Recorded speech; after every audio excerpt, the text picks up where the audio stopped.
Hi, my name is Katherine Riker, and today I'm going to teach you how to take photos with a shoebox. These kind of cameras are called pinhole cameras. Some of you may have heard of camera obscuras. These are essentially the same thing. Camera obscuras have been around for over 1,000 years and have been used for many different purposes. Scientists use them to study solar eclipses, artists would use them as drawing aids, and starting around 1850, photographers began to use them as well. The simple setup of the camera obscura works because of something called the rectilineal propagation of light. And what this basically is that light rays travel in straight lines at all different angles.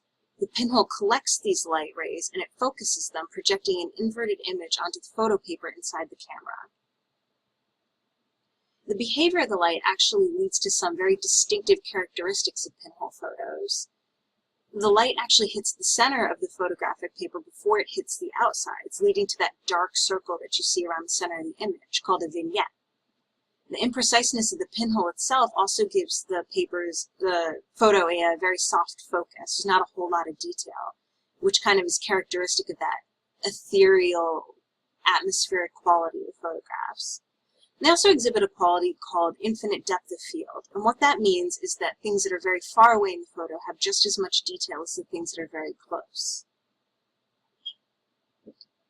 So the materials that you need to make your own camera are very, very attainable. You'll need a shoebox or any other light-tight container, a matte black spray paint. You'll also need an approximately 2-inch by 2-inch thin sheet of metal. You can get this from any craft shop, or you can even cut out the side of a Coke can. You'll need a size 10 sewing needle, duct tape, preferably black. You'll need sandpaper and black and white photo paper. Any kind of photo paper will work. I personally prefer the Ilford multi-grade RC paper, and you can get that at either of the 2 websites listed below. You also need a few things for your darkroom. You're going to need developer and fixer. You'll need 4 sets of trays, each with its own set of tongs, and these tongs are used just to prevent cross-contamination of chemicals between the trays. You'll also need a safe light. The safe light is different than just a red bulb that you can get at any party store. It blocks out different wavelengths of light that'll hurt your photographic paper. And you can get any of these chemicals or equipment at those same 2 websites. Building your camera is really straightforward and really quick.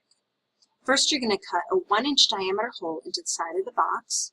Then you're going to spray paint the inside of the box and the lid with black matte spray paint. Then you're going to poke a hole into that thin metal sheet using your needle. You want to try to keep the needle as straight as possible and avoid elongating the hole. If you're meeting with a lot of resistance, just try twisting it back and forth.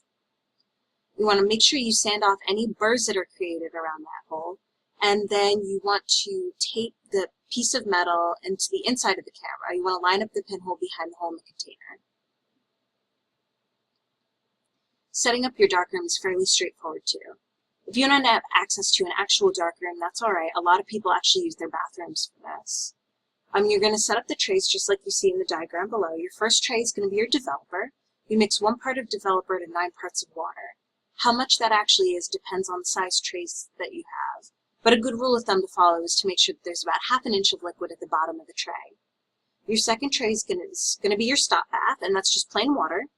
Your third tray is your fixer, and your 4th tray is the final wash tray, and you'll need access to running water.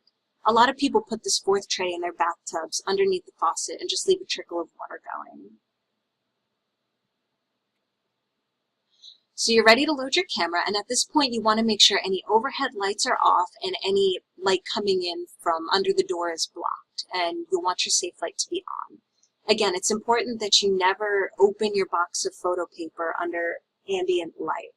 The paper is light sensitive, which is what allows it to take photographs, and just exposing it to overhead light will ruin it. So with the safe light on, you're going to take a piece of paper out of the box and you're going to immediately close the box back up to avoid any accidents. You're going to figure out which side is the glossy side. It's shiny, it's very easy to see, and that's your emulsion side.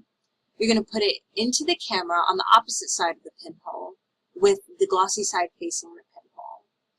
You're going to go ahead and put the cover back on your camera, and at this point you'll want to cover up the pinhole. You can either use a piece of tape or you can use your finger. It's just important to keep the pinhole covered whenever you're not in the darkroom. So determining your exposure time for taking a pinhole photo is estimated guessing, really. You can use this exposure chart as a good starting point, but it's by no means a definitive guide as to how long it will take your photo. And that's because the quality of light changes from day to day. It even changes throughout the day. You could take two of the same picture an hour apart, and they could each need a different amount of time to get a good exposure. So you'll figure out what you want to take a photo of. You're going to set your camera up on something sturdy where it won't fall over. You're going to point the pinhole at the subject, and you're going to remove the tape or your finger, whatever's covering up the pinhole. And you're going to let the camera just sit there for the amount of time listed on this chart. After the time is up, you're going to cover the pinhole back up and you'll head back to your darkroom. Once you take the photo out of the box, you're going to notice that it's blank. And this is normal. This is because it's a latent image. You won't see it until you develop it. So you put it in the developer for 1 minute, and you'll see the image appear within the first few seconds. After that, you're going to move it to the stop path, and this keeps it from over-developing, and it also cleans off excess developer. After 30 seconds, you move it to the fixer. After 3 minutes in the fixer, your photo is light safe. You can turn the lights back on if you'd like. And after that, you move it to the final wash for at least 5 minutes. Be sure that you don't take it out early, otherwise you're going to notice a nasty yellowing up around the edges of your photo. Now you're going to check your negative and make sure that you have a good exposure. Your negative is going to look like one of the photos in this top row here. What you're aiming for is good whites and blacks and visible details in the grays, just like this middle picture here under good exposure.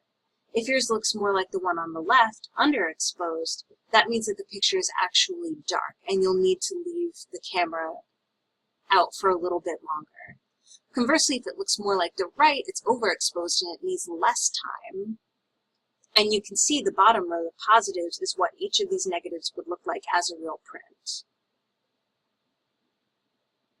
So once you've determined if you need to adjust your time, you go ahead and do that until you get a good exposure, and then you are ready to make your positive. And you can do this in one of 3 ways.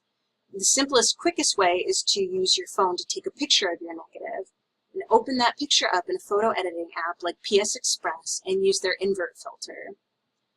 You could also scan the negative into your computer, open it in Photoshop, and follow these steps to invert it.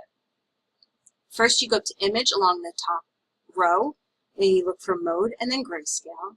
And then you go back into Image, into Adjustment, and then Curves, and then you're going to select Negative RGB from under the preset drop-down menu. The final way that you can do it is by making a contact print. You'll take your negative and you'll put it against a piece of blank photo paper, glossy side to glossy side. You'll leave these under a piece of glass out in the sun for a few hours. At that point, you'll go back into your darkroom and you'll develop your blank sheet of photo paper the same exact way that you did your negative. And there you have it. You just made a photo from a shoebox.